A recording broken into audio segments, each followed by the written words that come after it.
Nós vamos, nesse momento, meditar na palavra do Senhor. Eu convido você, meu irmão, minha irmã, a abrir a sua Bíblia para o texto da palavra de Deus que se encontra na segunda carta de Pedro, capítulo de número 3. Nós leremos todo o capítulo, versículos de 1 a 18. Segunda epístola de Pedro, capítulo de número 3, versículos de 1 a 18. Segunda carta de Pedro é facinho de achar. Ela está logo depois da primeira carta de Pedro. Se você achou a primeira carta de Pedro, vai um pouquinho para frente e você acha a segunda. Facinho, né? Essa é a boa dica que o pastor dá para vocês. Então, a segunda carta de Pedro, capítulo de número 3, versículos de 1 a 18. Quem achou, diga amém, por favor. Quem não achou, diga misericórdia. Todos acharam, então? Vamos, então, ler a palavra de Deus. Ela nos diz assim: Amados, esta é agora a segunda epístola que vos escrevo. Em ambas, procuro despertar com lembranças a vossa mente esclarecida, para que vos recordeis das palavras que anteriormente foram ditas pelos santos profetas, bem como do mandamento do Senhor e Salvador, ensinado pelos vossos apóstolos, tendo em conta, antes de tudo, que nos últimos dias virão escarnecedores com seus escárnios, andando segundo as próprias paixões e dizendo: onde está a promessa da sua vinda? Porque desde que os pais dormiram, todas as coisas permanecem como desde o princípio da criação. Porque deliberadamente esquecem que de longo tempo houve céus, bem como terra, a qual surgiu da água e através da água pela palavra de Deus, pela qual veio a perecer o mundo daquele tempo, afogado em água. Ora, os céus que agora existem e a terra, pela mesma palavra, têm sido entesourados para fogo, estando reservados para o dia do juízo e destruição dos homens ímpios.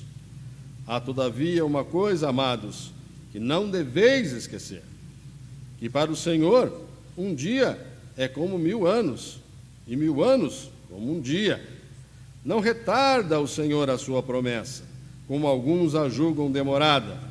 Pelo contrário, Ele é longânimo para convosco, não querendo que nenhum pereça, senão que todos cheguem ao arrependimento. Virá, entretanto, como ladrão o dia do Senhor, no qual os céus passarão com estrepitoso estrondo, e os elementos se desfarão abrasados. Também a terra e as obras que nela existem serão atingidas.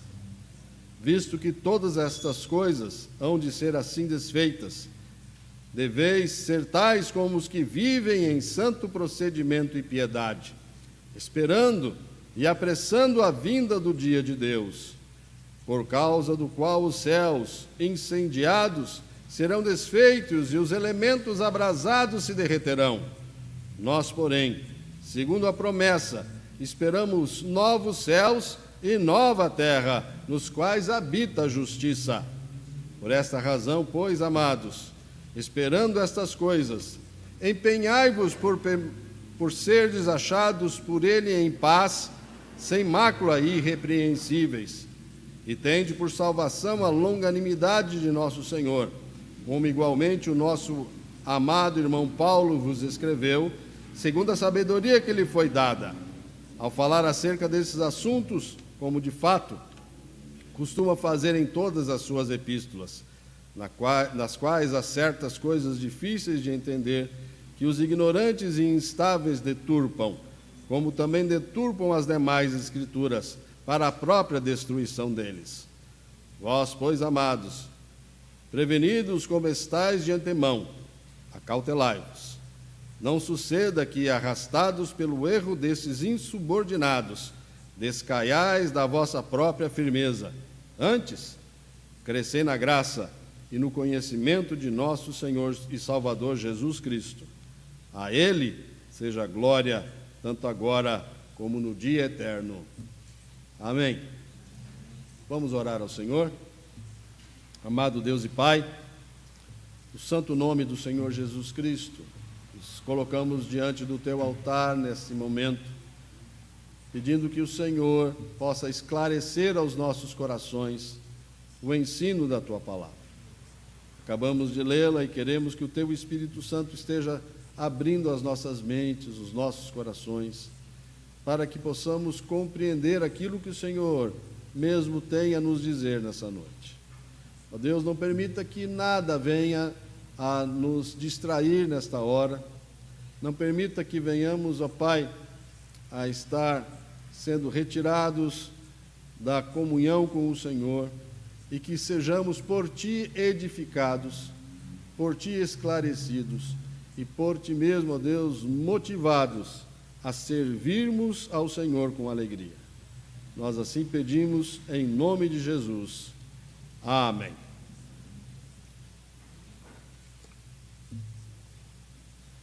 Meus irmãos, a segunda vinda do Senhor Jesus Cristo é tema recorrente na história da igreja. Em vários momentos foi-se discutido, foi-se falado, foi-se esperada a volta do Senhor Jesus Cristo. Nós temos, sim, muita curiosidade sobre este tema no seio da igreja. E nesses últimos dias, com os acontecimentos que estamos vivendo, esse assunto voltou a ser debatido nos círculos evangélicos. É a pandemia. Há pouco tempo, na Argentina, houve aquela leva de gafanhotos, terremotos em vários lugares do mundo, furacões. Tudo isso, queridos, nos fazem relembrar dos ensinamentos da palavra de Deus que nos focam na segunda vinda do Senhor Jesus. E esse tema também era muito comum na igreja primitiva, no início da igreja cristã. Pedro escreve 2 cartas às igrejas que estavam na Ásia, a atual região da Turquia. E nessa segunda carta, especialmente, ele escreve com o objetivo de fortalecer os irmãos na fé, de firmarem os irmãos, para que pudessem rechaçar qualquer dúvida ou qualquer erro que falsos ensinamentos estavam sendo trazidos para a igreja, especialmente com respeito à segunda vinda do Senhor Jesus Cristo.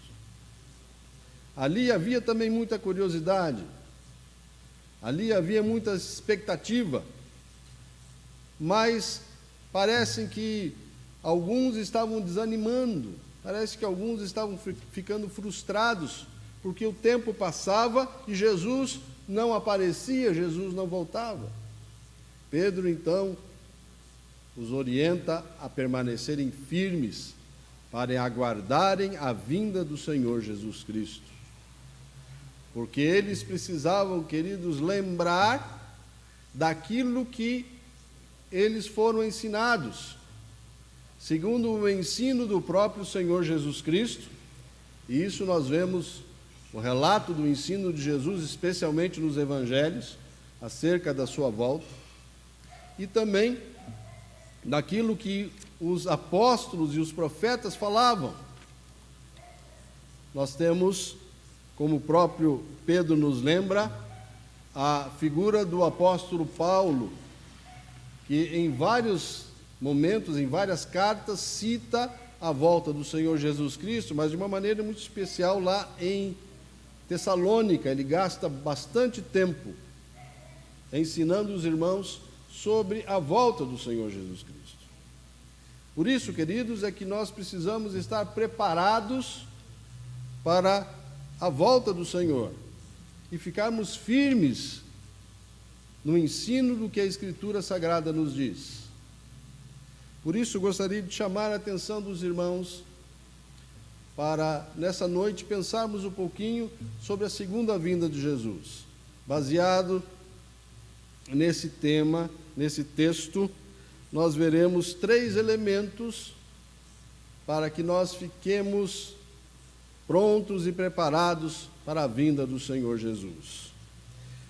Nós vemos nesse texto, primeiramente, que a vinda de nosso Senhor Jesus Cristo será precedida por dúvida e escárnio. O Senhor Jesus Cristo, antes de vir, terá muitas pessoas que duvidarão dele.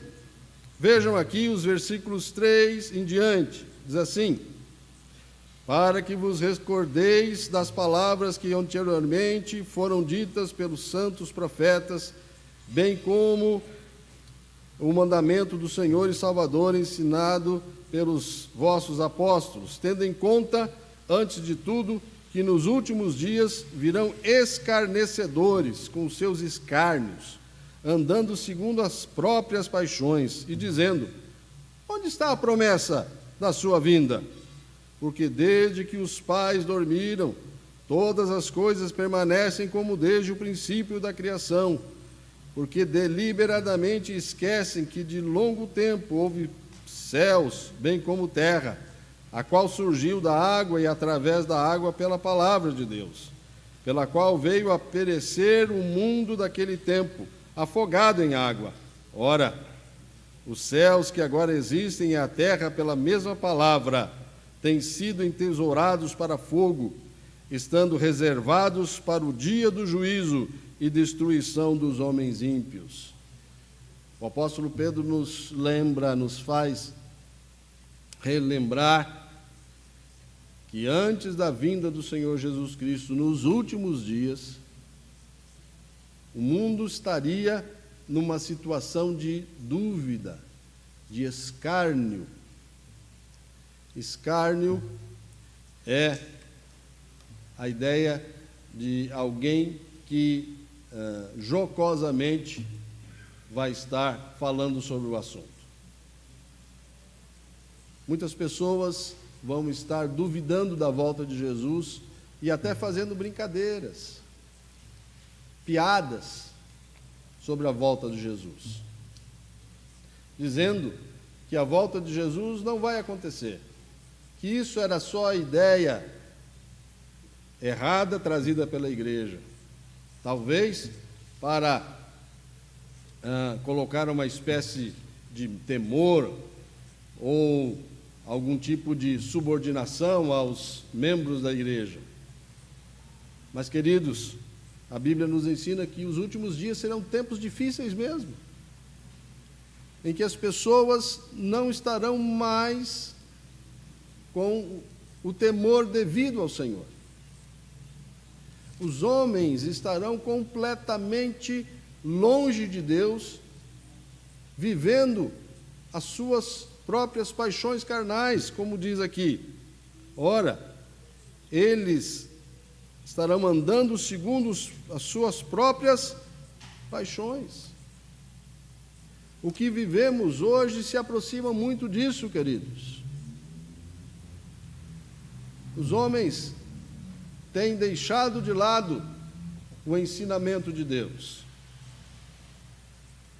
Muitas pessoas hoje batem no peito com um orgulho para dizer que são ateus, que não acreditam em Deus. Há um movimento muito forte de pessoas que querem deixar de lado todo o aspecto religioso na sociedade, tirando de todas as repartições públicas qualquer ideia religiosa.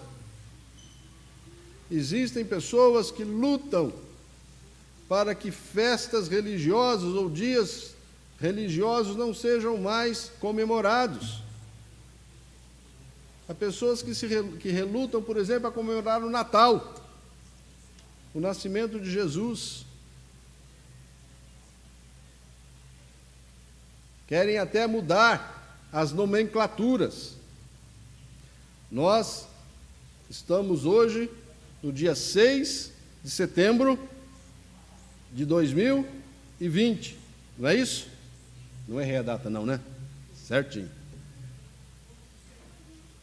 Mas por que nós estamos no ano de 2020? Porque, segundo a convenção, há 2020 anos atrás, houve o nascimento do Senhor Jesus. E a história é dividida em antes de Cristo e depois de Cristo. Há um movimento para que isso seja mudado, para que não se fale mais em antes de Cristo e depois de Cristo, mas sim era comum. Sim, estamos caminhando, queridos, para que Deus esteja cada vez mais longe da ideia, da mente, do coração dos homens e das mulheres. Por isso, a volta do Senhor Jesus Cristo será precedida pelo aumento da iniquidade, pelo escárnio e pela dúvida.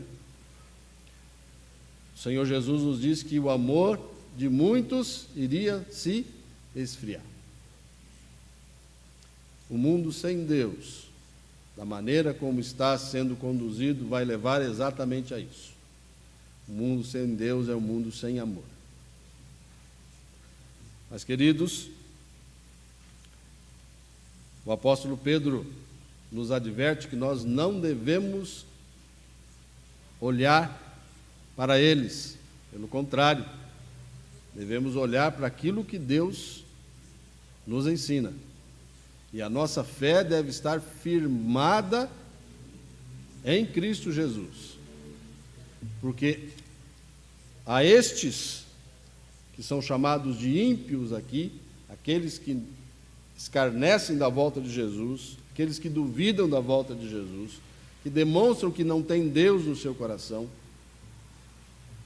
o destino deles é o juízo. É o juízo de Deus. Pois a volta do Senhor Jesus Cristo será uma volta em juízo.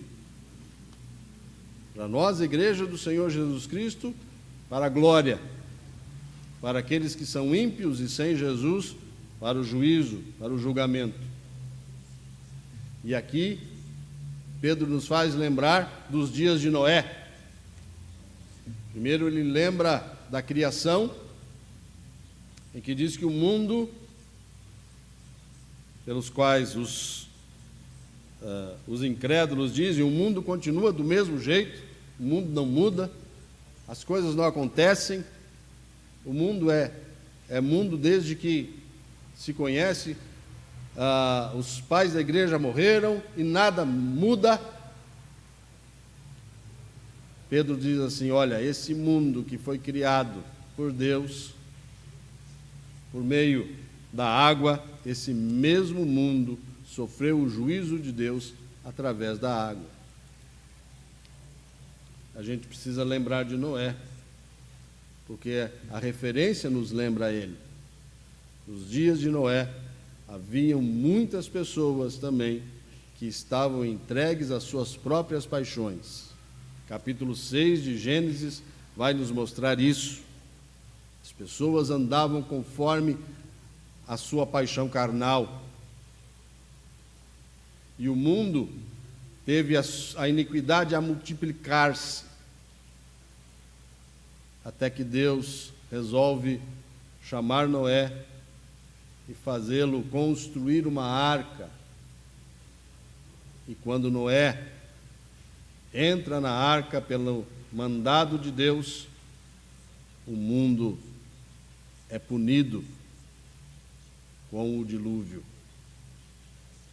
E ninguém, a não ser a família de Noé, que estava na arca, se salvou. Isso é uma advertência para nós, para que nós mantenhamos firme a nossa fé e não demos ouvidos a esses rumores, a esses escárnios.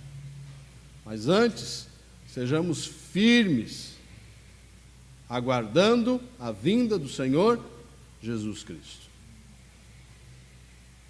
Mas também, queridos, a palavra de Deus nos ensina que a volta do Senhor Jesus Cristo será repentina. Além de ser precedida por dúvida e escárnio, a volta do Senhor Jesus será repentina. Veja o versículo 8 em diante, até o versículo de número 10. Há, todavia, uma coisa, amados, que não deveis esquecer, que para o Senhor um dia é como 1000 anos, e 1000 anos como um dia. Não retarde o Senhor a sua promessa, como alguns a julgam demorada. Pelo contrário, Ele é longânimo para convosco, não querendo que nenhum pereça, senão que todos cheguem ao arrependimento. Virá, entretanto, como ladrão o dia do Senhor, no qual os céus passarão com estrepitoso estrondo e os elementos se desfarão abrasados. Também a terra e as obras que nela existem serão atingidas. Virá, entretanto, como ladrão o dia do Senhor. Sim, amados, a Escritura Sagrada nos relembra que a volta do Senhor Jesus Cristo será como a vinda de um ladrão. Ora, um ladrão não avisa o dia que vem roubar. A surpresa é um elemento favorável a ele. Por mais que hoje os ladrões sejam atrevidos, né? Hoje tem alguns até que tudo filmado assim, né? Eles vão lá e dão até tchauzinho para a câmera. De tão atrevido que eles estão, mas eles não avisam quando vem. Você não vai receber nenhum telegrama, nenhum e-mail, nenhuma mensagem no WhatsApp de um ladrão dizendo: amanhã, às 9h da noite, eu estarei na sua casa para roubá-lo. Não. Ele precisa estar pegando-nos de surpresa. E a ideia do Senhor é exatamente essa. A vinda do Senhor Jesus será repentina. Por isso, nós devemos estar preparados, para que nós não sejamos pegos de surpresa. Então, o Senhor Jesus nos ensina: olha, cuidado, vejam essas coisas. Quando essas coisas começarem a acontecer, prestem atenção. O fim está próximo. Ele fala da parábola da figueira, e diz assim: quando a figueira começa a florescer, é sinal de que o verão se aproxima. E assim, ele nos diz: vejam, quando essas coisas começarem a acontecer, prestem atenção, porque o fim está próximo. Por isso é que nós precisamos entender algumas coisas sobre esta vinda repentina do Senhor.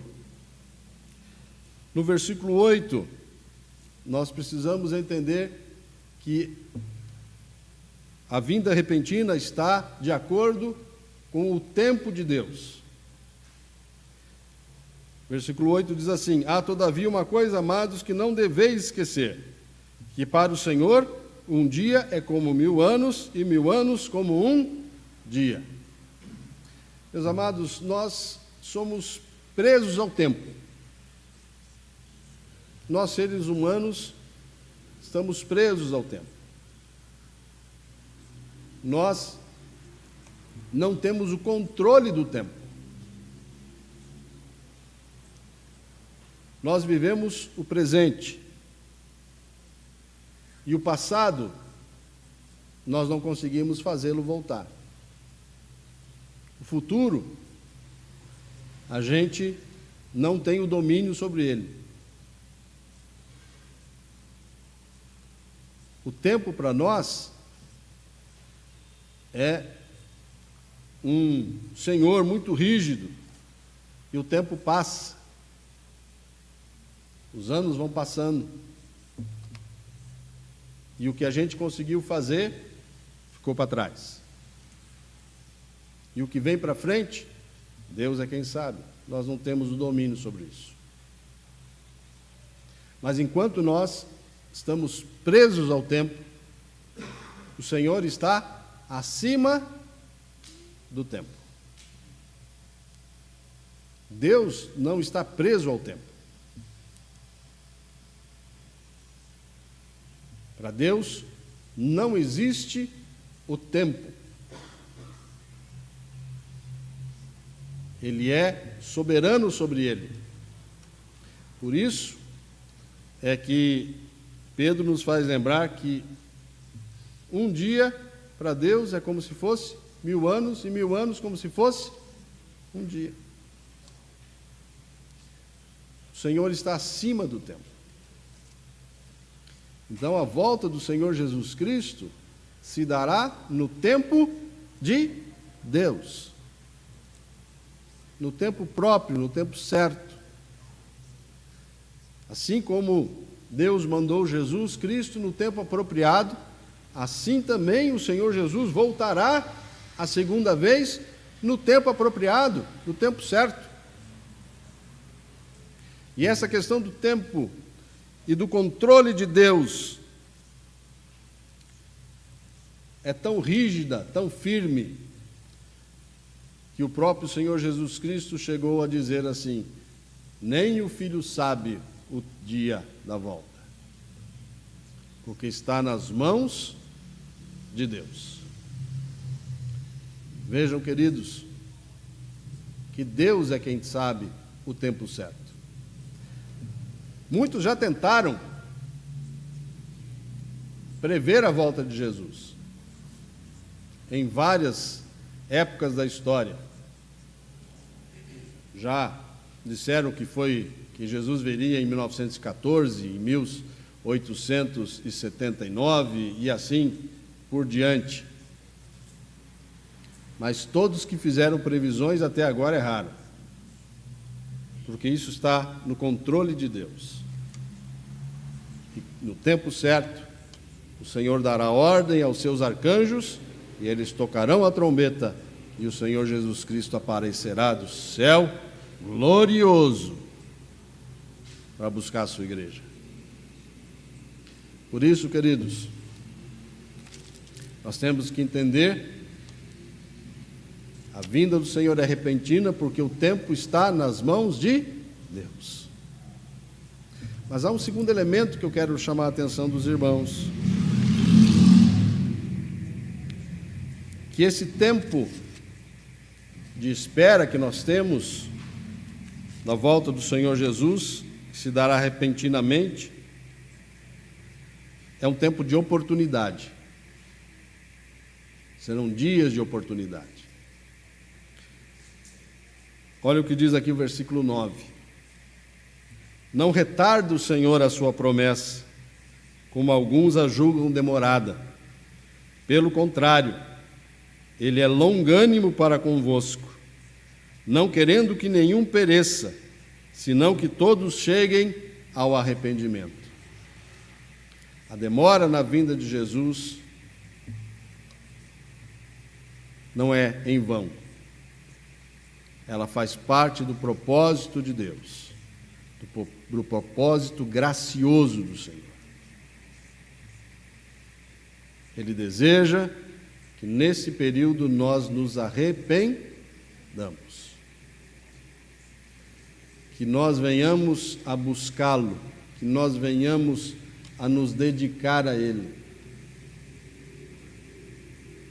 Não é apenas para que a gente viva a nossa vida normal, mas para que a gente possa olhar para o Senhor, para que a gente possa buscar o Senhor. É a hora do arrependimento, é a hora da oportunidade da graça de Deus. É a hora de nós abrirmos a nossa alma e o nosso coração e rendermos a Deus. porque o dia está próximo, às portas, mas a gente não sabe quando vem. Por isso, a gente dia a dia deve se consagrar ao Senhor, se arrependendo dos nossos pecados. Mas serve também de oportunidade aos de fora, aos ímpios, a oportunidade de pregarmos o Evangelho a eles, para que também venham a conhecer a Jesus, para que também venham a se arrepender. Pois é por meio da pregação da palavra que o Espírito do Senhor age no coração do pecador e ali traz a luz de uma nova vida. É a oportunidade da igreja cumprir a sua missão e pregar o Evangelho do Senhor Jesus. Porque o tempo da graça estará aberto até o dia da volta de Jesus. Depois desse dia, a Escritura Sagrada não nos fala nada de tempo de oportunidade, de tempo de arrependimento. Nos fala assim de julgamento. E mais uma vez a gente deve lembrar os dias de Noé. O mundo estava, como foi falado anteriormente, numa situação de iniquidade completa e total. E Deus manda Noé construir uma arca. A construção da arca levou pelo menos 120 anos. Parece um tempo longo, né? Mas era o tempo da oportunidade, o tempo da graça. Cada madeira que Noé ali cortava e pregava, vamos dizer assim, uma outra, cada tábua que ele cortava e pregava, era uma oportunidade dele falar da graça de Deus. Talvez as pessoas ali perguntassem para Noé: o que você está fazendo? E Noé tinha a oportunidade de dizer que Deus iria destruir o mundo por meio de um dilúvio, e que se alguém não se arrependesse, iria ser subjugado. Talvez as pessoas escarnecessem, como Pedro mesmo diz aqui, que escarnecem da volta de Jesus. E o que aconteceu nos dias de Noé? Pronta e acabada a arca, os animais foram colocados dentro dela.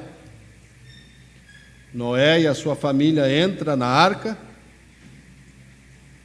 e fecha-se a porta. E o detalhe da Escritura Sagrada é que a porta se fechava pelo lado de fora, não pelo lado de dentro. Quem fechou a porta da arca não foi Noé, foi Deus. Deus trancou a porta e começa a chover.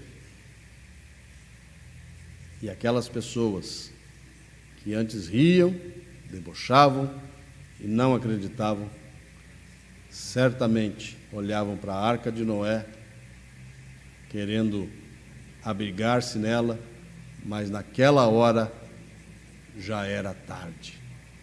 Não havia mais retorno. A volta do Senhor Jesus será muito parecido, nos diz a Escritura, como os dias de Noé. Sim, Jesus mesmo diz: casavam-se, compravam terrenos, davam-se casamentos, faziam tudo normal, até que veio o dilúvio. Por isso, queridos, como a volta do Senhor é repentina, nós precisamos estar preparados, sabendo que no tempo de Deus ele vai acontecer, e que é uma oportunidade tanto da nossa consagração quanto da evangelização. A volta do Senhor Jesus, então, será precedida por dúvida e escárnio. A volta do Senhor Jesus, a segunda vinda de Jesus, será repentina, mas também Pedro nos ensina que a volta do Senhor Jesus, a segunda vinda de Jesus, deve ser aguardada em paz e santidade. Versículos 11 a 14 nos diz assim: visto que todas essas coisas hão de ser assim desfeitas, deveis ser tais como os que vivem em santo procedimento e piedade, esperando e apressando a vinda do dia de Deus, por causa do qual os céus incendiados serão desfeitos e os elementos abrasados se derreterão. Nós, porém, segundo a sua promessa, esperamos novos céus e nova terra, nos quais habita a justiça. Por essa razão, pois, amados, esperando estas coisas, empenhai-vos por serdes achados por ele em paz, sem mácula e irrepreensíveis. Enquanto aguardamos a vinda de Jesus, nós devemos viver em santidade e em paz. Sim, Pedro nos diz, por essa razão, amados, versículo 14, esperando essas coisas, empenhai-vos por serdes achados por ele em paz. Creio aqui, meus irmãos, que Pedro está falando da nossa relação comunitária, da nossa relação com a igreja. Não está falando de vivermos em paz com o mundo, porque, na verdade, até como vimos alguns domingos atrás, nós vivemos com o mundo uma batalha espiritual. E essa batalha não tem trégua. O conflito entre o cristão e Satanás, e o cristão e o mundo, é um conflito diário. Nós não devemos viver em paz com este mundo. Não devemos esperar viver em paz com Satanás e seus seguidores. Não. Até o fim será guerra, será luta. Então, creio que Pedro está falando para que nós vivamos em paz entre nós mesmos. Para que a igreja viva em paz. Para que a igreja possa seguir o seu caminho na paz do Senhor, deixando de lado tudo aquilo que venha a quebrar essa harmonia e paz da igreja. Por isso é que diz-nos a Escritura Sagrada que nós devemos nos empenhar para isso. Depende de nós, do nosso esforço, que a paz seja instaurada no corpo de Cristo.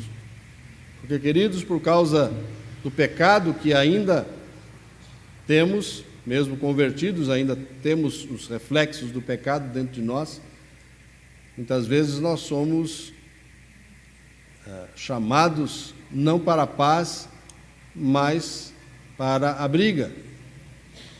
Quando a nossa vontade não é satisfeita, nós muitas vezes queremos impô-la, e isso pode trazer desarmonia na vida da igreja. Por isso nós devemos nos empenhar para viver em paz. E o ensino da Escritura Sagrada é esse mesmo.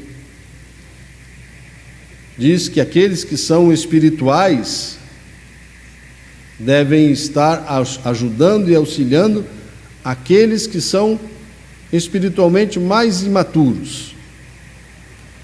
Paulo vai até nos dizer o seguinte: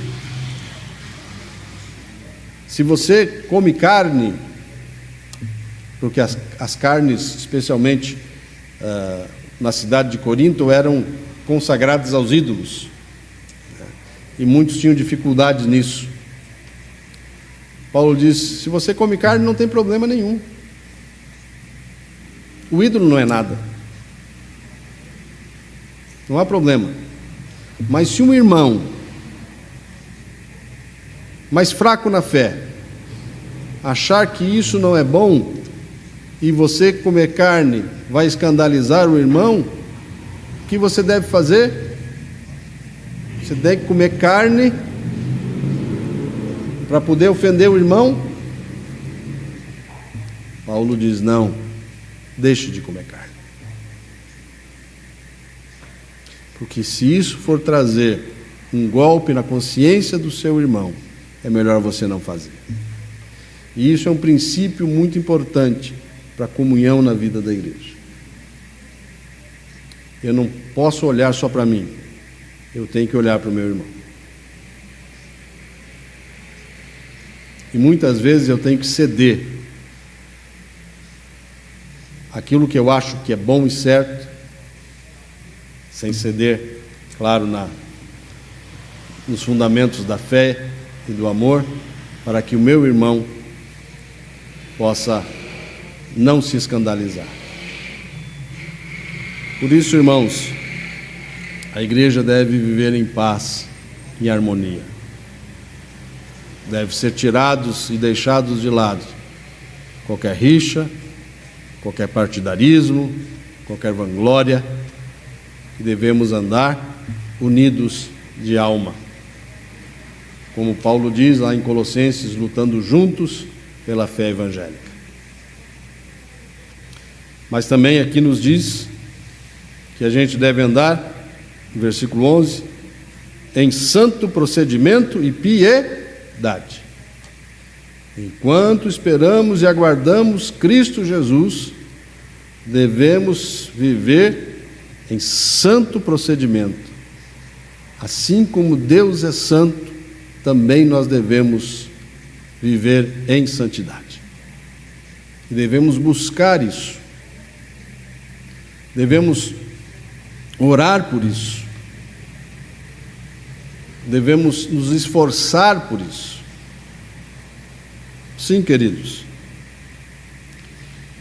Paulo vai dizer aos filipenses para que eles possam desenvolver a salvação que Deus lhes deu. Todo o poder provém de Deus e a força que nós temos por isso vem de Deus. Mas nós precisamos, queridos, estar andando em santidade. A salvação é dada por Deus, exclusivamente por Deus. Mas a santidade, nós temos o Espírito Santo trabalhando no nosso coração, mas também Deus quer que nós tenhamos a nossa vontade e o nosso desejo de estarmos nos santificando. Então nós devemos nos encher do Espírito Santo de Deus. Enchei-vos do Espírito, diz a palavra do Senhor. Por isso Pedro vai terminar a sua carta no versículo 18, dizendo assim: antes, crescei na graça e no conhecimento de nosso Senhor e Salvador Jesus Cristo. É assim que nós devemos viver, crescendo na graça e no conhecimento de nosso Senhor e Salvador Jesus Cristo. Não apenas vivendo a santidade dentro da igreja, dentro do templo, mas vivendo também fora do templo. Enquanto a paz, ela está ligada à nossa comunhão intramuros, a santidade ultrapassa essa barreira. Não é só ser santo na igreja, mas é ser santo também na casa, no trabalho, na escola, na loja, onde vai comprar, no supermercado, onde vai fazer as compras. Em todos os lugares, nós devemos estar mostrando a santidade de Deus, como imagem do Senhor que nós somos. Sim, nós devemos estar nos transformando dia após dia na imagem de Jesus Cristo. não a imagem física, mas a imagem espiritual e moral. Porque assim como Jesus agradou a Deus, o desejo de Deus é que nós sejamos como Jesus e agrademos ao Senhor em todas as coisas. Por isso, queridos, o ensinamento é que nós devemos buscar a santidade e a paz enquanto aguardamos a vinda de Jesus. Jesus voltará. Muitos não vão acreditar nele. Muitos vão escarnecer. Muitos vão andar conforme os seus desejos. Mas nós cristãos devemos estar firmes. Firmes na fé em Jesus. Crendo piamente que o Senhor Jesus Cristo virá. O Senhor Jesus Cristo virá repentinamente. Por isso devemos estar preparados, sabendo que Ele virá no tempo de Deus. Um dia para Deus é como 1000 anos, 1000 anos será como um dia. E que esse é um tempo de oportunidade. Oportunidade de pregarmos o Evangelho de Jesus. E oportunidade de nos arrependermos e de nos dedicarmos ao Senhor. E então, devemos aguardar a vinda de Jesus, nos empenhando em termos paz uns com os outros e na santidade de Deus. Que o Senhor nos abençoe e que nós estejamos preparados para a vinda de Jesus. Maranata! Vem, Senhor Jesus. Amém?